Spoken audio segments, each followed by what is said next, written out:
Ya, selamat pagi semuanya. Apakah suara saya terdengar dengan jelas? Mendengar, Pak. Oke, ya. Terima kasih konfirmasinya. Jadi, kita masuk ke pertemuan ketiga. Terima kasih yang sudah hadir tepat waktu. Kita sambil menunggu rekan-rekannya yang lain. Jadi, ada beberapa hal yang ingin saya sampaikan pada pertemuan ketiga ini. Yang paling penting adalah saya ingin membuka diskusi tentang apa yang menjadi kendala dalam penulisan artikel ilmiahnya baik untuk yang kategori PKMAI maupun PKMGT. Nah, di sini kalau saya lihat sebagian secara ringkas gitu ya, saya lihat dari mulai tugas pertama pengumpulan literatur, kemudian yang tugas kedua pengumpulan artikel ilmiah, ada beberapa kelompok yang memang butuh butuh ini ya, butuh perbaikan secara menyeluruh. Meskipun ada juga yang bahkan tidak mengumpulkan sama sekali tugasnya. Nah, ini karena terkait dengan penilaian, jadi tugas satu dan tugas 2 yang dikumpulkan itu akan saya nilai dan akan saya report ke panitia untuk mata kuliah kewirausahaan.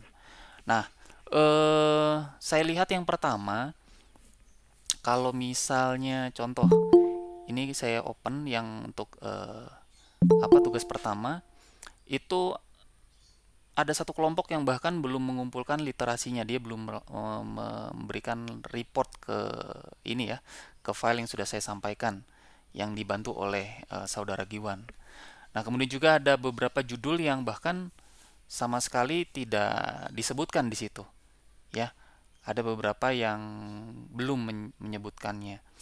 Misalnya kelompok Angga, kelompoknya Satria, kelompok Filibert, kelompok Hana, kelompok Maria, dan juga kelompok Reski. Nah, itu salah satunya. Dan demikian juga misalnya untuk artikel ilmiahnya, ternyata ketika saya instruksikan untuk artikel ilmiahnya sebanyak 15, itu betul-betul ternyata 15 gitu ya. Padahal di situ ada pernyataan dan seterusnya dengan ekspektasi saya kalian tuh memberikan perluasan dalam membaca literatur gitu ya. Bisa jadi ada 20, 30, bahkan misalnya ada 50 literasi. Nah, itu saya pikir baik sekali. Nah, namun semuanya mengacu hanya pada instruksi 15 ya 15 gitu. Jadi kalau misalnya saya sampaikan untuk 25 bisa jadi rekan-rekan di sini semuanya 25 ya. Literaturnya di download gitu. Nah, jadi nanti silahkan diperbaiki lagi karena ini berkaitan dengan eh, sedalam apa detail dari penelitian terdahulu, teori-teori yang digunakan, termasuk apa ada kajian-kajian yang ada dari penelitian sebelumnya. Ini kan bisa dimasukkan dalam artikel ilmiah ataupun gagasan tertulis masing-masing gitu ya. Nah, ini nanti perlu ditambahkan. Kemudian yang tugas kedua untuk apa pengumpulan artikel ilmiah sementaranya, ini saya lihat dari yang terkumpul itu sekitar ada 13 kelompok. Sampai tadi saya download jam 9.30 pagi, itu ada 13 kelompok. Namun ternyata eh, tidak semua pertama yang paling dasar aja, tidak semua kelompok itu membuat sesuai dengan format. Yang paling sederhana itu saja, gitu ya. Nah, kalau rekan-rekan semua membaca formatnya itu sudah jelas. Di pedoman PKM 2021 khusus untuk artikel ilmiah maupun gagasan tertulis. Ini saya ambil contoh untuk yang artikel ilmiah. Formatnya itu udah jelas di halaman 278. Yang pertama itu dari mulai judul, ya. Kemudian ada penulis, disampaikan penulis yang pertama, kedua, ketiga, seterusnya sampai penulis keempat. Demikian juga ada institusinya dengan corresponding author. Nah, untuk corresponding author, idealnya gunakan email yang institusi. Jadi kalau ada email mahasiswa.unicom.ac.id, gunakan itu. Hindari menggunakan yang email sifatnya yang umum ya, bukan yang institusi. dari misalnya Gmail, Yahoo, Hotmail, dan sebagainya. Nah, tulis abstraknya bagaimana. Jangan lupa abstrak ada bahasa Inggrisnya, gitu ya. Nih, ada beberapa kelompok yang lupa. Kemudian, nah, diawali dengan pendahuluan, ya. Nah, pendahuluannya posisinya tidak digunakan penomoran. Nah, masih ada kelompok yang menggunakan dari mulai pendahuluan sampai kesimpulan itu pakai penomoran. Nah, kemudian yang saya bingung ada beberapa kelompok yang menuliskan kajian literatur, gitu ya, atau landasan teori misalnya, tinjauan pustaka. Nah, bab itu tidak diperlukan di situ. Ketika memang Pak kita topiknya tentang studi literatur, itu bisa dicakup dalam bagian pendahuluan, gitu ya, termasuk nanti hasil dan pembahasan. Ada literatur-literatur dari penelitian atau jurnal sebelumnya, itu nanti disitasi, dikaitkan dengan apa yang ingin dibahas, apa yang ingin didapatkan, temuannya, evaluasinya, dan seterusnya. Nah, ini dari format sederhana. Kemudian metode, ditulisnya metode ya. Kalau di bagian sesuai dengan pedoman PKM, bukan metode penelitian, gitu ya. Nah, ini masih ada aja yang masih belum menerapkan format seperti ini. Kemudian hasil dan pembahasan. Nah, hasil dan pembahasan di sini kalau memang menyebutkan ada subbab lainnya, bisa dibuat tanpa penomoran setelah hasil dan pembahasan, misalnya bicara tentang temuan data. Nah, di situ misalnya di bold. Mungkin di dalam hasil pembahasan ada lagi perancangan atau desain sistem. Di bawahnya ada lagi misalnya implementasi atau evaluasi dan seterusnya. Sampai kepada jangan lupa di dalam hasil dan pembahasan diungkapkan ada data atau fakta apa. Saya baca sekilas itu masih belum banyak ya kelompok-kelompok yang mengungkapkan apa yang menjadi data, apa yang menjadi fakta. Nah, data dan fakta tersebut itu harus ada kalimat yang menjelaskan. Contoh misalnya nih, tabel 1 sifat-sifat preventif diosmin. Nah, setidaknya tabel 1 ini nanti dijelaskan pada kalimat-kalimat. Misalnya kalimat paragraf di sini. Oke, tabel 1 mengungkapkan tentang ini sifat preventif. Nah, sifat-sifat ini pada dasarnya bla bla bla dipengaruhi oleh titik-titik dan seterusnya. Nah, ini adalah kalimat-kalimat yang menjelaskan tabel ini. Tabel 1. Demikian juga kalau ada gambar. Ini gambar 1. Nanti dikasih penjelasan di dalam sebuah kalimat-kalimat dalam paragraf. Itu ya. Nah, kemudian berikutnya adalah kesimpulan. Nah, ya, setelah kesimpulan, ucapan terima kasih, kontribusi, dan daftar pustaka. Ini saya lihat masih kok belum ada yang memberikan ucapan terima kasih. Masih beberapa kelompok belum ada, gitu ya, dan ini masih banyak. Kontribusinya juga masih belum dituliskan. Penulis melakukan apa-apa saja. Sampai ke daftar pustaka pun, gitu ya, untuk formatnya tidak dilakukan seperti ini. Jadi baris berikutnya itu menjorok ke kanan, ada indentasi. Nah, ini masih yang misalnya beberapa kelompok yang masih satu garis gitu ya, indentasinya tidak ada. Ya. Jadi cukup banyak kelompok-kelompok yang tidak aware dengan format penulisan di awal. Nah, itu temuan saya yang pertama untuk tugas kedua. Temuan yang kedua yang saya lihat adalah rata-rata semua penulis di sini saya melihat bukan berangkat dari apa yang sudah selesai atau penelitian yang sudah dikerjakan. Jadi terlihat, nah, yang saya nilai di sini terlihat bahwa penulis itu masih meraba-raba dalam menulis. Belum tapi meraba-raba menulisnya itu bukan dari penelitian yang sudah selesai ataupun tugas kelompok studi gitu ya yang sudah selesai. Jadi masih yang bahkan hasil dan pembahasannya pun belum ada, belum nampak. Penelitiannya pun belum dilakukan, gitu ya. Nah, seperti yang saya sampaikan di awal bahwa PKM khusus untuk AI, kalau gagasan tertulis itu yang sifatnya orientasinya di masa depan, gitu ya. Jadi bisa berupa ide, gagasan ataupun hal-hal yang sifatnya menginovasikan sesuatu tapi belum dilakukan atau dilaksanakan. Nah, kalau yang PKM artikel ilmiah ini rata-rata arahnya ke sana.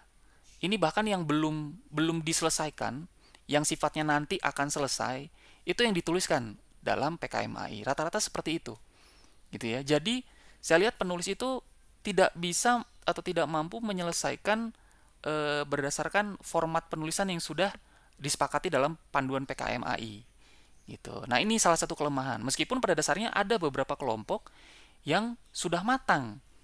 Dalam artian di sini nampak bahwa dia sudah kelompok ini sudah melakukan tugas studi kelompoknya di sebelum pertemuan ini atau bahkan sebelum ketemu mata kuliah kewirausahaan ini, dan kemudian tinggal dimanifestasikan dalam bentuk artikel ilmiah, sederhananya seperti itu.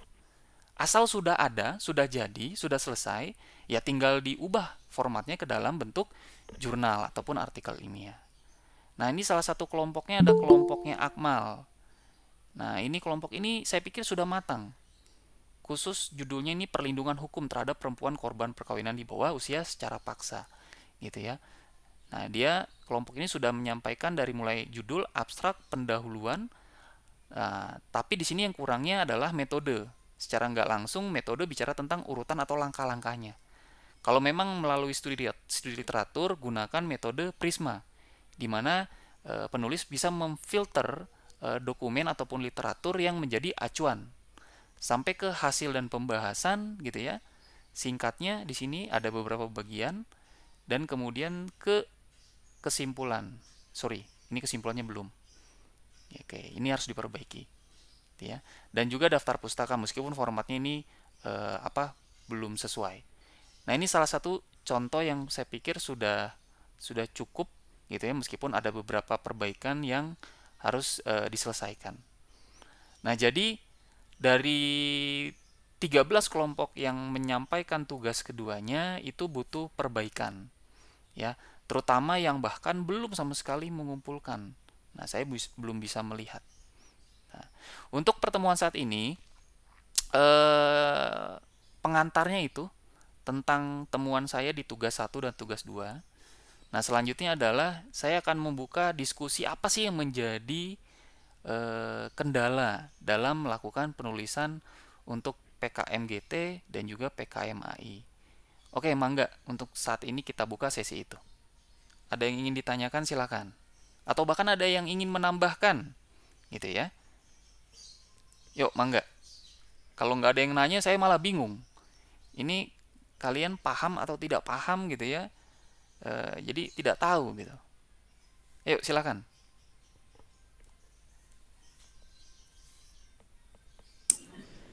Pak, izin bertanya, Pak. Silakan. Oke, silakan Rizky dengan Ananda ya. Oke, di hold Pak, dulu Ananda. Nanti saya ke Ananda setelah Rizky. Silakan. Bapak, Nanda aja dulu, Pak. Ya, Pak. Gimana nih, ladies first jadinya? Oh, silakan si Nanda aja dulu, Pak. Oke, silakan Ananda. Rizky udah berbaik hati nih. Oke, makasih Kak. Mau nanya ini Pak, yang tadi terkait yang punya kelompok saya itu, yang metodenya itu, jujur saya kayak kelompok saya masih bingung gitu Pak, untuk kayak menulis metodenya itu kayak gimana gitu contohnya Pak. Kayak gitu Pak, makasih Pak. Oke, sebentar saya buka slide-nya dulu deh.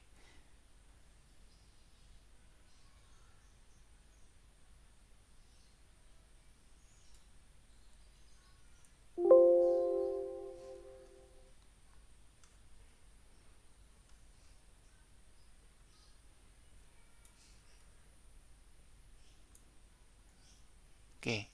Nah, ini terlihat nggak? Nggak ya? Belum, Pak. Sebentar, saya share screen dulu. Belum terlihat Pak.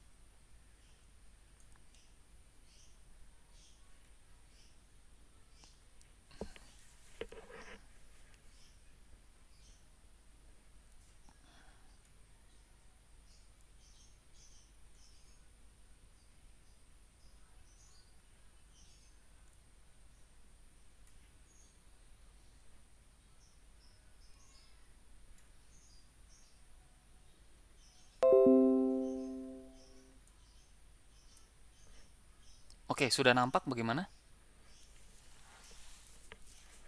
Udah, Pak. Sudah Sudah, Pak. Pak. Sudah ya? Oke, sebentar. Oke, ini adalah salah satu contoh dari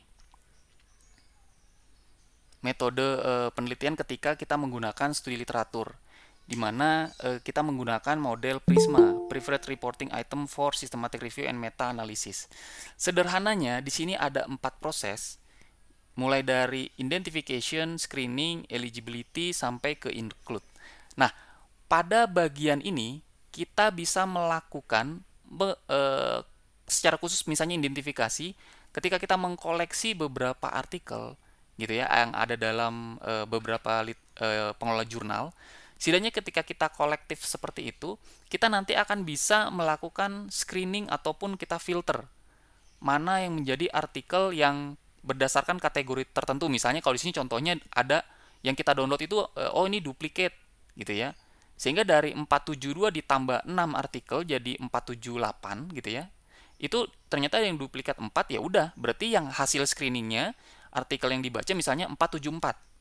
Nah, dari 474 itu di sini terlihat artikel exclude following reading of title and abstract. Jadi ini yang sudah termasuk dibaca secara khusus bagian dari judul dengan abstraknya gitu ya. Dan ternyata ketika di screening yang eligible itu dinilai itu hanya 12, dalam artian dari 400 itu yang ideal untuk artikelnya dilanjutkan kembali menjadi acuan misalnya dalam literatur artikel ini hanya 12. Kemudian artikel tersebut misalnya di sini kalau di sini ada filter tertentu ya. Nah, sampai akhirnya itu yang menjadi bahan untuk studi review itu dipakai hanya 7 artikel. Nah, dalam menuliskannya secara nggak langsung, pertama Anda dengan tim, ini misalnya, berarti harus menggambarkan dulu, yang pertama itu menggambarkan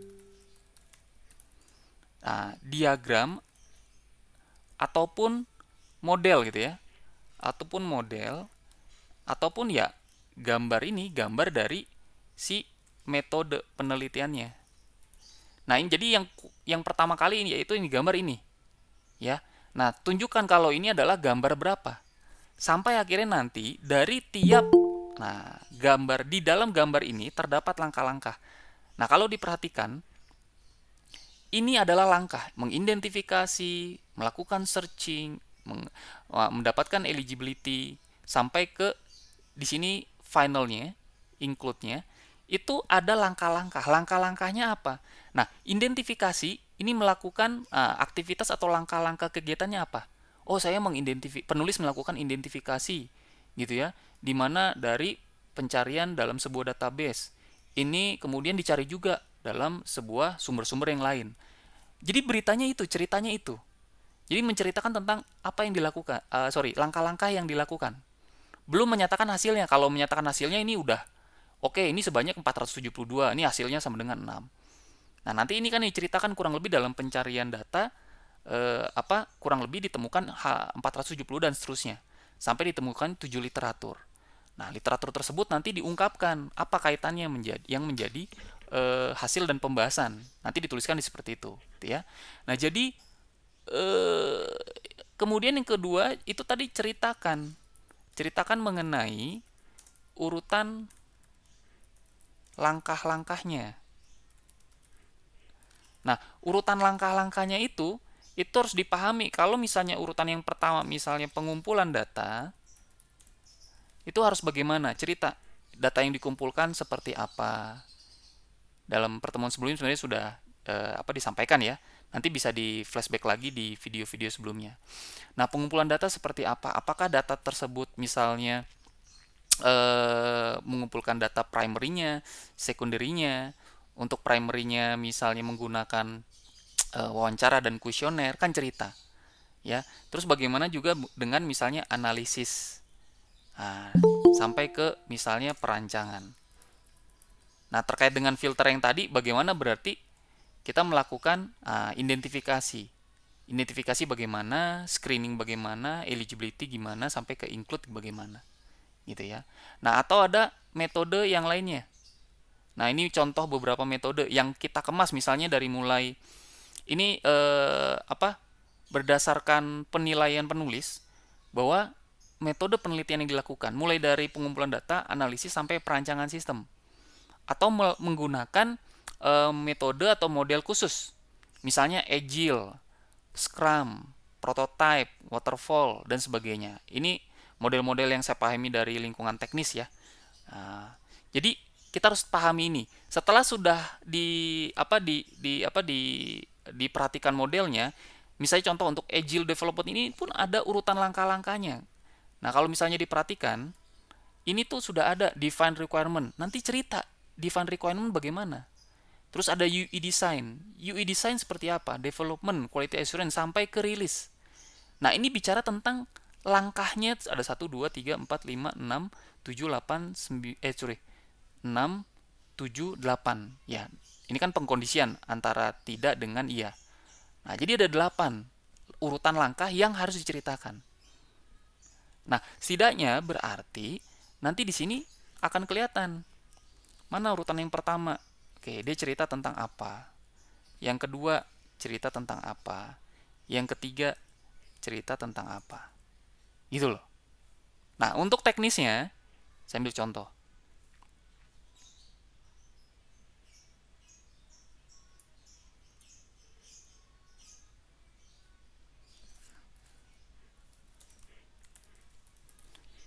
Nah, penelitian yang dilakukan penulis berangkat dari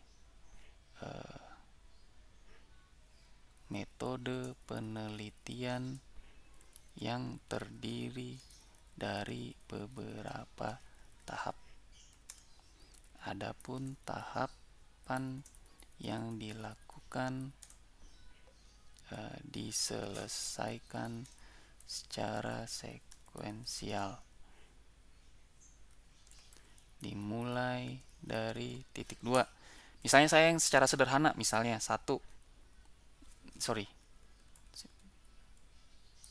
ini aja mulai dari pengumpulan data sampai pada analisis data sebagaimana yang di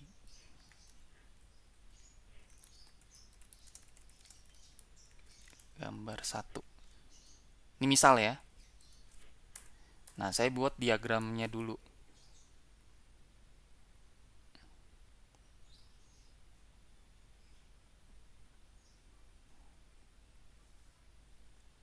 Nah, misalnya di sini pengumpulan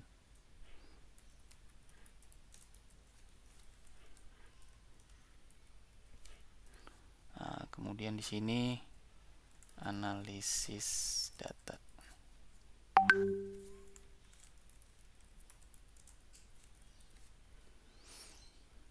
Nah, sampaikan jangan lupa gambar 1. Metode penelitian. Udah. Jadi ketika kita memberikan gambar di sini, itu harus dirujuk. Oke, bla bla bla sampai sebagaimana yang disampaikan pada gambar 1. Berarti ya gambar 1 ini menyatakan tentang metode penelitian. Jadi nggak hanya bilang ya udah misalnya contoh, adapun tahap yang dilakukan bla bla bla sampai pada analisis data selesai. Nah, jadi misalnya sampai sini saja. Nah, ini gambar ini tuh tidak ada dirujuk sama sekali. Ini tidak terlihat. Ini sebenarnya untuk apa gitu ya. Nah, ini harus ada rujukannya sebagaimana yang disampaikan pada gambar 1. Demikian juga tabel, formula dan seterusnya. Nah, kemudian di sini buat kalimat yang berikutnya. Misalnya, secara detail setiap tahapan memiliki teknik menggunakan misalnya teknik tertentu dalam mendukung penelitian, yaitu di sini kasih urutannya. 1, pengumpulan data. 2, analisis data. 3, perancangan sistem. Nah, untuk analisis data cerita. Nah, penulis Di sini jadi semua sudah menyampaikan tentang detail ataupun deskripsi dari pengumpulan data. Pengumpulan data yang dilakukan penelitian menggunakan teknik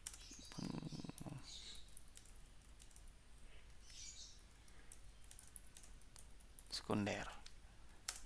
Nah, kalau menjelaskan definisi tertentu, bisa saja teknik pengumpulan data primer adalah. Nah, ini definisinya nanti disampaikan bisa, gitu ya. Nanti jangan lupa kalau begitu berikan di sini sitasinya nomor berapa. Sorry, kalau kita menggunakan sitasi ini ya bukan pengurutan tapi alfabet. Misalnya di sini tulis menurut misalnya penulis artikel lainnya, misalnya Sutikno, teknik pengumpulan data primer adalah gitu. Sedangkan misalnya kalau mau tambahkan satu lagi, sedangkan pengumpulan data sekunder adalah. Nah, setidaknya dengan begini kalian sudah melakukan sitasi di sini. Jadi ada sitasinya. Nanti jangan lupa di daftar pustaka disampaikan gitu ya. Siapa yang menjadi yang penulis judul dan penulisnya yang disitasi itu siapa? Itu nanti disampaikan dalam daftar pustaka. Nanti sampaikan juga misalnya adapun dalam pengumpulan menggunakan teknik wawancara dan observasi. Penulis cerita melakukan wawancara dengan objek penelitian. Nah, secara spesifik misalnya kamu sebutkan siapa objek penelitiannya. Misalnya kepala sekolah atau dinas kesehatan. Yaitu misalnya Dinkes. Boleh saja. Sorry, jangan disingkat ya. Nah, kemudian dalam melakukan observasi. Observasi di bagian apa? Kan dinas kesehatan misalnya banyak tuh. Di sini kepala misalnya, kepala dinas kesehatan misalnya Bandung. Kemudian dalam melakukan observasi, penulis investigasi area misalnya pendaftaran dan layanan sosial pada yaitu pada dinas tersebut. Nah, setidaknya cerita di situ kan apa yang dilakukan sampai ke analisis. Misalnya mau melakukan analisis yang dilakukan oleh penulis menggunakan pemodelan tertentu menggunakan SWOT misalnya. Berarti dari setiap data yang didapatkan itu nanti dianalisis menggunakan SWOT. Nah, SWOT itu bisa dihitung secara kuantitatif dan kualitatif. Nah, untuk kuantitatif tuh ada perhitungannya, statistiknya, gitu ya. Demikian juga untuk kualitatif. Nah, untuk kasih deskripsi atau definisinya mah nggak boleh. Nanti menurut siapa, gitu ya, menurut artikel atau buku atau jurnal siapa. Nanti bikin lagi keterangan untuk mensitasinya. Demikian juga untuk perancangan sistem. Nanti perancangan sistem cerita lagi. Penulis melakukan perancangan sistem. Dalam merancang sistem apa yang akan mau dirancang? Oke, berdasarkan pendaftaran, karena kan sudah menginvestasi pendaftaran dengan layanan sosial. Nah, dari situ nanti dimodelkan menggunakan apa? Menggunakan UML. Misalnya begitu. Nah, secara garis besar, kurang lebih ada bahkan banyak cerita. Sampai akhirnya ya udah, metode penelitian selesai. Gitu. Oke, Ananda bagaimana? Iya Pak, sudah cukup paham. Terima kasih Pak. Oke. Ini yang saya sampaikan mungkin secara spesifik bagian ini ya khusus untuk lingkungan teknis. Tapi kalau untuk yang kayak sosial, hukum, saya pikir kurang lebihnya sama. Termasuk ketika kita nanti menggunakan seperti metode Prisma yang tadi. Itu kan ada ya metode Prisma.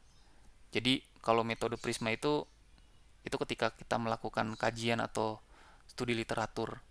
Nah, ini silakan nanti digunakan. Ini berdasarkan arahan dari panduan PKM ya. Panduan PKM 2021. Oke, Mangga, ada yang lain yang ingin ditanyakan? Silakan. Oh, tadi Rizky ya? Iya, Rizky. Siapa? Silakan, Pak silakan. izin bertanya Pak. Mangga, silakan. Pak itu tadi ngelanjutin dari Sinada pertanyaannya Pak tentang metode. Tapi Hmm. saya metodenya tentang studi literatur tadi Pak. Maksudnya yang metode Prisma itu jadi kita mencari berbagai artikel artikel ilmiah dari orang lain, habis itu kita seleksi Pak. Atau gimana Pak? Iya, Kita screening betul. gitu Pak. Betul.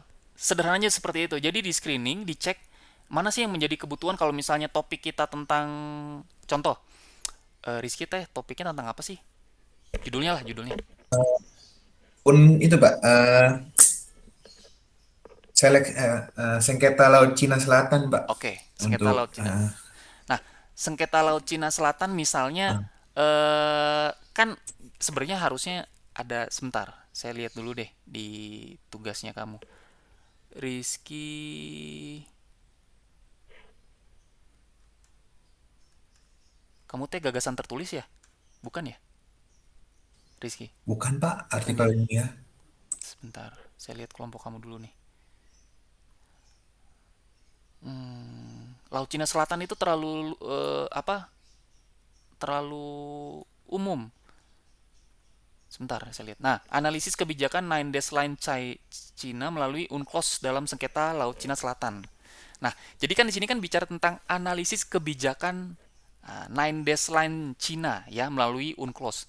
Sedangkan misalnya kalau katakan Rizky, oke, katakanlah mendapatkan banyak artikel yang topiknya itu objeknya Laut Cina Selatan, gitu ya. Kemudian bicara tentang ada unclose, bicara tentang ada analisis. Tapi ketika misalnya di screening gitu ya, kalau berdasarkan metode Prisma yang tadi, itu misalnya bisa jadi ketika Rizky mendownload itu gitu ya, kemudian temen juga ada yang mendownload itu. Ataupun misalnya ketika sama-sama mendownload, katakanlah ada judul yang sama, nah, duplikat. Atau misalnya dari situ Rizky mengecek bahwa oke, yang ini ngomongin tentang analisis kebijakan dalam hukumnya. Tapi ada yang bicara tentang analisis kebijakan dari sisi bukan hukumnya tapi nelayannya. Kan begitu. Nah, ini udah bukan ngomongin nelayan lagi, kita ngomongin tentang hukumnya meskipun ada kaitannya nanti. Atau misalnya ada kaitannya lagi dengan katakanlah perlindungan terumbu karang. Nah, ini kan jauh. Ini udah memasuki variabel yang lainnya. Jadi semakin detail, maka kita akan mendapatkan jurnal-jurnal ataupun artikel yang lebih spesifik dan itu yang bisa dijadikan sebagai literasi, literaturnya. Nah, sebenarnya seperti itu. Jadi kalau menggunakan salah satunya model Prisma, kurang lebih menyatakan tentang bagaimana kita mendapatkan artikel yang menjadi acuan dalam penulisan jurnal ataupun artikel ilmiah kita. Begitu Rizky. Kebayang ya maksudnya ya? Kebayang Pak, jadi kita harus banyak seleksi untuk artikel ilmiahnya gitu jadinya. Betul. Jadi itu kan salah satu modelnya. Misalnya jadi kalau kaitkan dengan tugas yang kemarin yang pertama, kalau ada 15 jurnal yang diseleksi, sorry, yang didapatkan, terus kalau kamu seleksi lagi, Pak, bisa jadi 15-15-nya oke, Pak. Nah, atau bisa jadi Pak dari 15 ternyata cuma 5, Pak. Nah, begitu makanya ini terkait dengan tadi temuan saya di awal, ya, di awal sebelumnya bahwa ternyata mahasiswa kalau disampaikan minimal minimum 15. Jadi kalian tuh mencari yang angka minimum, makanya literaturnya jadinya 15 gitu ya. Padahal sebenarnya ada kata dan seterusnya dengan ekspektasi saya itu kalian runut terus bisa sampai 25, 30, 35 sampai 45 bahkan misalnya. Nah, tapi kalau yang kajian harus lebih banyak sebenarnya membaca. Bukan berarti yang bukan topiknya tentang studi literatur ataupun kajian literatur tidak banyak literaturnya, harusnya juga lebih banyak.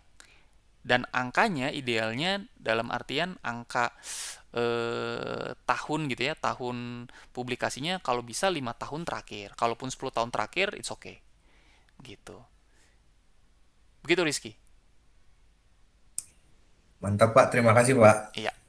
Mangga yang lain silakan. Pak, Silakan izin bertanya, silakan Riza. kalau bahasanya bahasa baku atau tidak baku, Pak? Oh, yang jelas bahasa baku. Baku, baik, Pak. Betul. Jadi bahasa baku itu begini ya, saya ingin sampaikan ini mungkin ya tips menulis dulu kali dari saya ya. Karena saya melakukannya terlebih dahulu.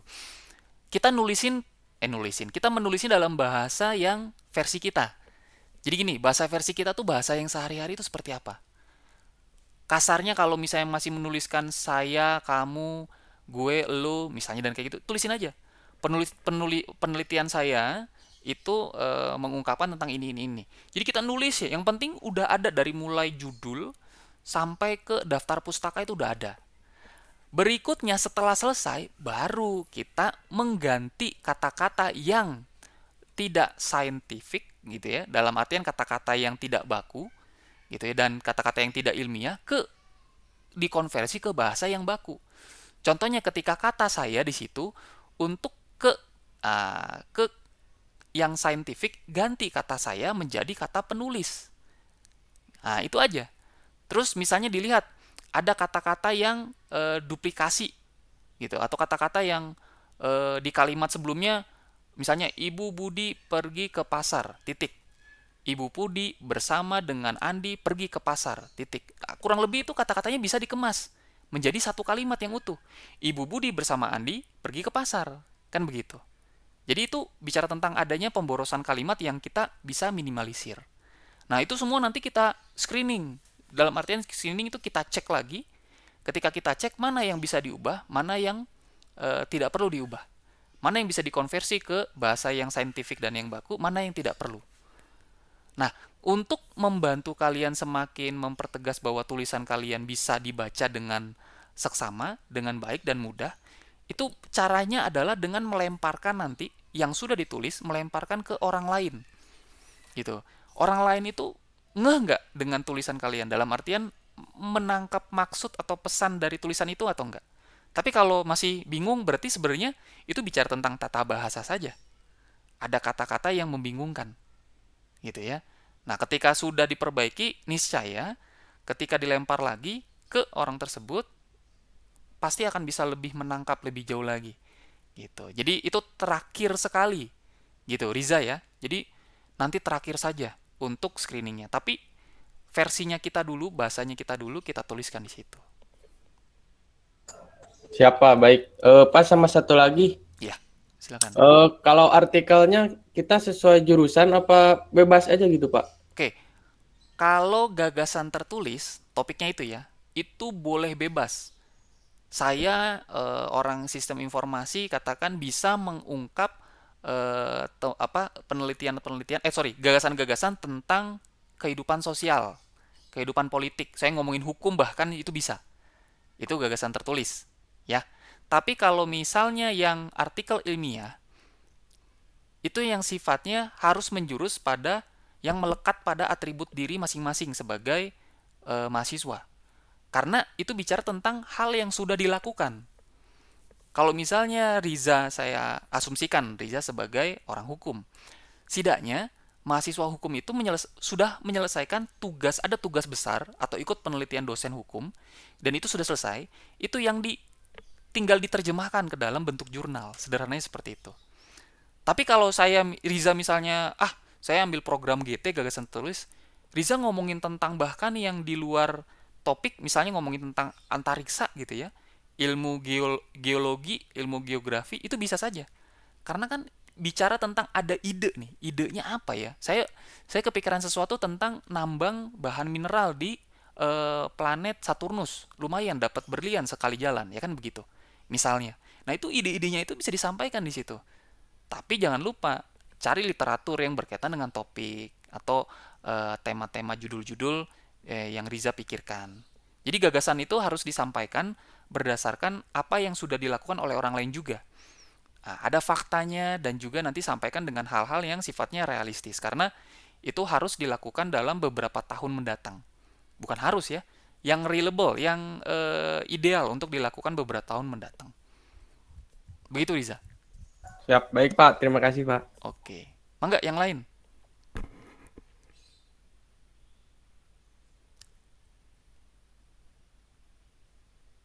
Kalau untuk hasil dan pembahasan, ada yang ini nggak masih kesulitan untuk menuliskan? Karena di situ salah satu bobot paling penting ya. Ketika kita mengungkapkan apa yang menjadi hasil dan pembahasannya, berdasarkan urutan yang tadi, maka itu akan terlihat. Jadi kalau misalnya tadi ada mana metodenya menyatakan tentang pengumpulan data, analisis data, perancangan sistem, maka ketika ngomongin pengumpulan data itu ada data, ada tabel, ada grafik. Ketika analisis nanti minimum kalau menggunakan model, contohnya model SWOT itu ada matriksnya, gitu ya. Ada tabel matriks SWOT-nya. Kemudian ketika perancangan sistem kan merancang sistem, oke, dari komponen prosedurnya dulu apa, datanya yang dirancang apa, layoutnya satu layout tapi menjelaskan keseluruhan dari tiap layout pada sistem tersebut, gitu. Sederhananya ketika ngomongin hasil dan pembahasan, banyak gambar, banyak tabel, banyak diagram ataupun banyak formula itu tidak menjelaskan apapun kecuali dengan keterangan atau informasi ataupun kalimat-kalimat dalam sebuah paragraf gitu ya yang menjelaskan tentang gambar, diagram, tabel tersebut.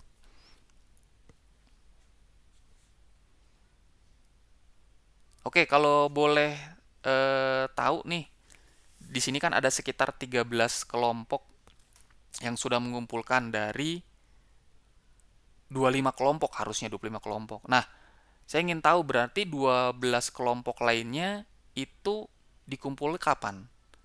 Gitu ya. Nah, jadi saya berharap dikumpulkannya sebelum jam 12 malam, tengah malam saat ini. Karena dari situ saya udah akan men-screening siapa yang mengumpulkan dan juga akan memberikan catatan saya, literatur saya. Catatan dari revisi saya gitu ya. Berdasarkan apa yang kalian tulis. Nanti minggu berikutnya saya nggak tahu nih berarti kan istilahnya 3 pertemuan ini fokusnya adalah bagaimana kalian minimum ada tulisan nggak gitu, ada gagasan tertulis dan artikel ilmiahnya kan sampai sejauh ini gitu ya. Nanti setelah selesai itu ekspektasi saya adalah harapan saya kalian bisa dari catatan itu kalian bisa revisi dan kemudian tolong nanti kalian tuh aktif untuk bertanya dalam artian bukan hanya di grup ini, bukan hanya di forum ini, tapi di luar jam pertemuan di forum ini itu kalian bertanya. Tolong diskusi dengan saya gitu ya. Kan kalau saya tanya masing-masing kan dari 25 kelompok, saya nanti dianggapnya SKSD gitu ya. Nah, saya juga ada kerjaan yang lain. Jadi kalian kalau yang bertanya mah nggak silahkan. Bombardir saya dengan pertanyaan-pertanyaan. Nanti kalaupun ada permintaan dari Pak, ternyata ada 35 kelompok nih Pak yang butuh intens. Oke, kita tambah kelas. Mungkin di hari Rabu, di hari Kamis. Dan mungkin nggak semuanya yang bisa hadir karena kan ada jadwal kuliah juga. Gitu. Jadi nanti mungkin kita adakan malam hari sebentar, sekitar 1 jam atau kurang. Saya pikir it's okay, itu jauh lebih baik untuk mengejar ya. Sebentar, kalau boleh tahu ini untuk mata kuliah KWU semester 8 apa semester 6 ya? Kalau kalau ini rata-rata semua di sini. 6 Pak. Semester 6, Pak. 6 ya. 6 Pak. Oke. Nah, 6 Pak. betul. Semester 6 berarti semester 6 itu ketika kalian menyelesaikan contohnya jurnal artikel ilmiah ini, misalnya kalau misalnya jadi enak, kalian dibiayai, didanai, kemudian kalau GT nanti kalau nggak salah bisa masuk PIMNAS ya, kalau GT dan diapresiasi ada entah entah ya entah apresiasi apapun itu bentuknya apresiasi penghargaan tapi ini pun nanti bisa dipakai untuk salah satunya ketika kalian skripsi misalnya kalau skripsi itu setidaknya kalian harus membuat jurnal yang dipublikasikan. Nah kalian kalaupun nanti misalnya Pak saya nggak tembus nih nggak lolos dan sebagainya itu dipublikasikan saja daftar ke jurnal yang ada di Unicom aja misalnya nggak usah jauh-jauh daftar gitu ya submit ketika sudah submit nanti ikuti prosesnya. Nah ketika ikuti prosesnya mungkin ada catatan dari reviewer yang ada di jurnal tersebut gitu ya itu yang diperbaiki minta dibimbing oleh dosen wali atau dosen masing-masing atau silahkan tanyakan saya. Nah kemudian sampai akhirnya publis gitu ya Ketika sudah dipublish, sudah publikasi, itu menjadi indikator penilaian untuk skripsi nanti atau tugas akhir nanti, gitu ya. Karena kalau nggak salah syaratnya adalah mahasiswa itu harus ada publikasi jurnal. Nah, setidaknya kalian sudah memulai dari awal, jadi nanti itu udah jadi syarat dan selesai gitu, nggak usah dipusingkan dengan publikasi. Nah, itu jadi keuntungan, termasuk kalau di mungkin di kelas atau di prodi lain gitu ya, ada kebijakan tentang bikin jurnal dan sebagainya, itu bagus sekali. Atau misalnya ini bisa dijadikan sebagai bahan acuan ketika kalian nanti sedang melakukan aktivitas yang programnya apa Kementerian Pendidikan kita untuk kampus Merdeka Merdeka Belajar. Nah, jadi saya nggak tahu nih mahasiswa di sini rekan-rekan semua sudah tahu belum kalau kalian diberikan akses untuk belajar di luar kampus. Nah, gitu. Jadi belajar di luar kampus itu nanti akan disetarakan dengan satu semester di prodi masing-masing. Jadi kalau misalnya kalian melakukan pengembangan ataupun penelitian di satu desa sampai selesai penelitian tersebut 4 bulan, itu ya, jadi fokus di situ. Nanti setelah selesai ada laporan, mungkin di situ ada luaran salah satunya jurnal tadi, itu nanti disetarakan dengan 5 mata kuliah. Kalau misalnya ya nilainya penelitian tersebut nilainya A, berarti mata kuliah 5-5-nya itu nilainya A. Nah, kurang lebih seperti itu. Jadi universitas itu memfasilitasi, kalau program studi sistem informasi itu memfasilitasi bagi mahasiswa yang ingin melakukan pengabdian, penelitian, termasuk magang kalau nggak salah, kuliah kerja nyata, terus ya membantu beberapa hal, banyak hal mungkin di satu desa atau menginovasikan sesuatu gitu. Jadi seperti itu ya. Kalian dapat akses yang sangat sangat luas dan itu membuat membuat rekan-rekan semua di sini saya pikir lebih lebih mengembangkan pengetahuannya bukan secara teoritik lagi tapi secara aplikatifnya gitu ya, terjun ke masyarakat ataupun ke industri. Ya, ada lagi yang ingin ditanyakan, Mangga? Silakan.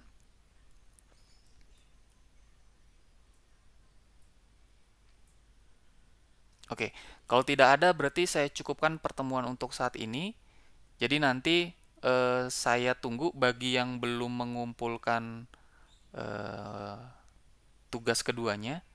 Dan nanti minggu depan saya akan sampaikan mengenai hasil catatan yang sudah saya cek gitu ya, yang sudah saya cross check semua artikelnya dan tolong nanti diperbaiki gitu. Tapi kalau misalnya berdasarkan dari statement saya di awal bahwa kalian ada yang merasa, Pak, saya belum selesai yang ini, belum selesai yang ini, belum selesai yang ini dan sebagainya, enggak bisa diperbaiki sekarang juga gitu ya. Jadi setelah sudah diperbaiki minimum dalam waktu 8 jam ini, tolong kumpulkan gitu ya, tolong kumpulkan di Google Drive ya, di link yang sudah disampaikan oleh Giwan. Terima kasih Giwan kalau ada di sini Giwan ya. Dan nanti setiap yang sudah saya catat itu akan saya nilai. Jadi enggak kalian akan mendapatkan penilaian berdasarkan tugas 1 dan tugas 2.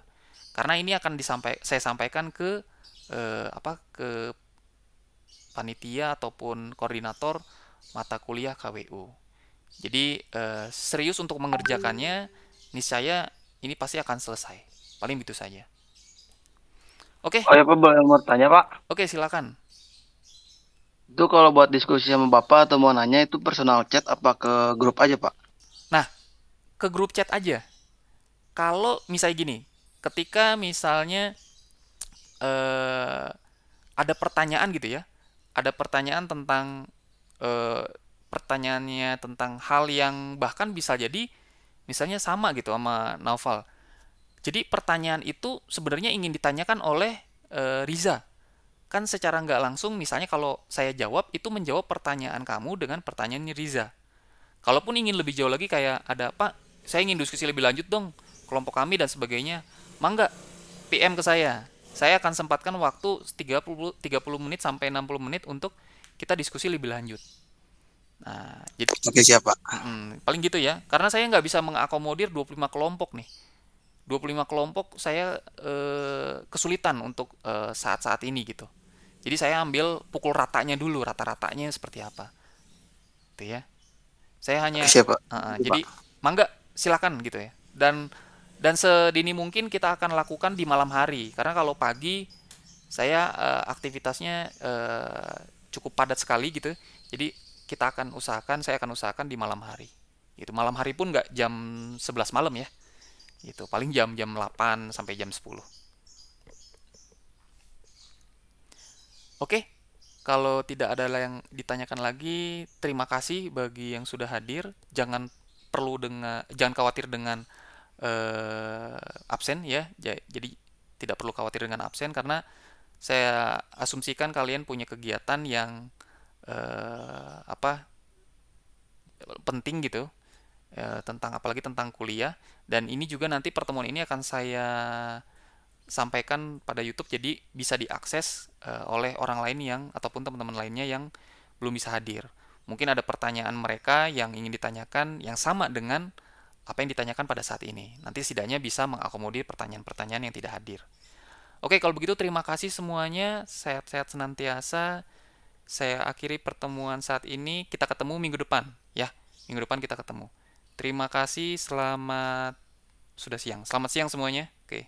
Sampai ketemu ya. Sehat-sehat semua. Baik, Pak. Terima kasih, Pak. Terima kasih, Sama-sama. Pak. Oke, Pak. Terima kasih, Pak. Terima Ya, sama-sama.